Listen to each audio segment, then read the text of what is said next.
It's January 12th, 2012, and we're live from Studio 926 for this week's broadcast of C-City TV.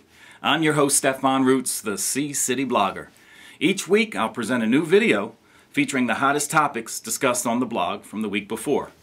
I know it's hard to keep up with all the new blog postings and comments, so I've come up with this video to consolidate all the good stuff in 3 to 5 minutes.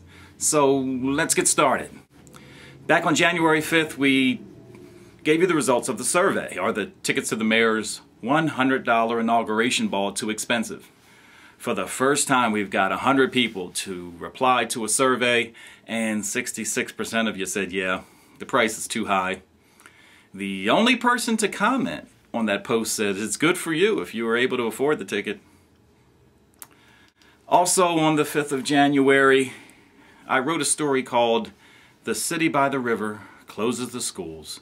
It was a short story that mimicked the situation with our school district. Nearly 250 people took the time to read that piece, and there were some positive comments.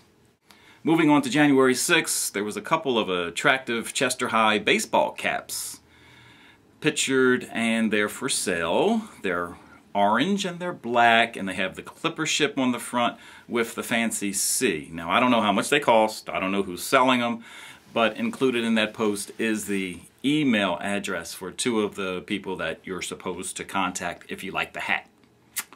On January 9th, we reported on the Chester High School basketball team. They started their season 9-0 this year. They've been traveling, they've been playing some good teams. In fact, to get their 9th win, they beat up the number 4 team in Virginia. They came back home to play Academy Park to open their season and whipped up on them too. So what you should do if you're interested in Chester High basketball is just hit the basketball link at the top of the blog. Also on January 9th, there was a posting that says there's complaints in Chester from the odor.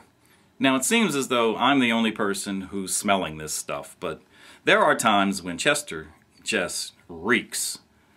What you should do is call 484-250-5991. That's the Department of Environmental Protection, and what they will do with your complaint is take your name, the time, and have somebody go investigate.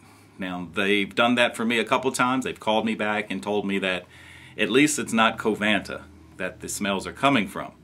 But they also told me that if I'm the only person that's going to call, they're going to stop coming down and investigating. So if you guys don't like the smell, you better pick up the phone and call these people so they can come down and take care of it. Find out where it's coming from. Or just deal with it. Light an incense. On January 10th, we did a post that the University of Delaware received a grant for $400,000 to create video games for the Chester Community Charter School. Now, I think that's pretty significant. Nobody wrote any comments on the post, so I guess none of you guys thought it was significant, but that's a pretty big deal. Moving on to January 11th, the city says it's okay to hire from outside of Chester. And that came out in the very first city council meeting of the year for the new administration. That's their first city council meeting too. And it was announced that the city can now hire qualified people from outside the city. There are already about a dozen comments on that blog post. I personally wonder if people who work in the city now can now move out of the city. I don't know. We'll find out.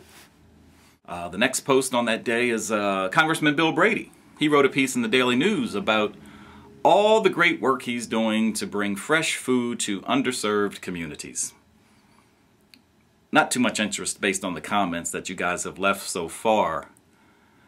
And that's kind of strange because people are always harping about supermarkets in Chester. On the 11th, I put a post up regarding Pennsylvania's food stamp recipients must hide their money under the mattress because Governor Corbett will only give you stamps if you have less than $2,000 in assets. There have been a couple comments so far, and they seem to focus on how difficult it is already to get food stamps. So this new asset limit is going to make it even harder. And finally, from the Philadelphia Inquirer, there was an article talking about families moving out of Chester due to the school situation. The only comment said that, they've taken their kid out of Chester schools into private schools, and there seems to be a significant amount of money available to offset the cost of private education. So that's good news. People need to investigate that if they're looking for options for their kids. Now, I'm curious though, if families are moving out because of the schools and city employees are allegedly allowed to move out, who's going to be left? And today, on January 12th, I threw up a post about Dominic Pileggi, our Senator Dominic Pileggi, who wrote a new piece of legislation that's going to make it tough for these refineries down the street to downsize. What it specifically says is that if they downsize beyond 65% with regard to employees or equipment or land use, but still have the facility open, then they have to start cleaning up the land. That could be pretty expensive. Now, many of you are commenting on the new police chief, Joseph Bell. I don't know the guy, but we'll talk about him more next week on C-City TV. So, just keep in mind, in order to see the blog on a daily basis, www.chesterblog.com. Once there, make sure you subscribe so you can get the new blog post in your email before you wake up every morning. I'm your host, Stefan Roots, and this ends this week's edition of C-City TV. Remember, if you miss a day, you miss a lot.